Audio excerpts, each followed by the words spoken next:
আসসালামু আলাইকুম সবাইকে। আপনারা সবাই কেমন আছেন? নিশ্চয়ই সবাই ভালো আছেন। তাহলে চলুন শুরু করি। আজকে রান্না করব আদা রসুন বাটা ছাড়া চিকেন ঝাল ঝাল করে। একটু অন্যভাবে আজকে চিকেনটা রান্না করব।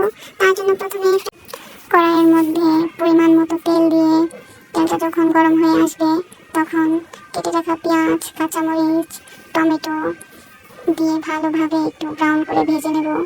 আস্ত জিরাও দিয়ে দেব। আস্ত জিরা দিয়ে পেঁয়াজগুলো ভালোভাবে একটু ব্রাউনিশ করে ভেজে নেব। ভেজে নেওয়ার পর কি জানি করেছি, হ্যাঁ, ভেজে নেওয়ার পর মশলাগুলো ব্লেন্ড করে নিয়েছি। ব্লেন্ড করে নেওয়ার পর ওই বেঁচে থাকা যে তেলটুকু ছিল সেই তেলের মধ্যেই চিকেনগুলো দিয়ে দিয়েছি। চিকেনগুলো দেওয়ার পর এখানে আস্ত গরম মশলা দিয়েছি আমি।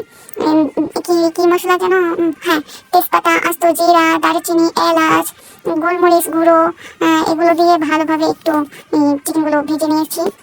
চিকেনগুলো ভেজে নেওয়ার পর এখানে একটু আর কি কি জানা দিয়েছি, হ্যাঁ, গরম পানি দিয়েছি। একটু গরম পানি দেওয়ার পর এখানে ধনিয়া গুঁড়া, গরম মশলা গুঁড়া, গোলমরিচ গুঁড়া দিয়ে দিয়েছি আমি। গোলমরিচ গুঁড়ো দেওয়ার পর আবার ভালো করে কি যেন, হ্যাঁ, ভালো করে কষিয়ে নিয়েছি। আর কি কষানো না, একটু কি বলে এটাকে, ধরেন কষিয়ে নিয়েছি। কষিয়ে নেওয়ার পর যখন ঝোল থেকে একটু তেল বের হয়েছে তখন আমি গ্যাসটা অফ করে দিয়েছি। তারপরে তো, হ্যাঁ, ভুলে গেছি, মরিচ গুঁড়ো দিয়েছি আমি বেশি করে, যাতে চিকেনটা একটু ঝাল ঝাল হয়, টেস্টি হয়।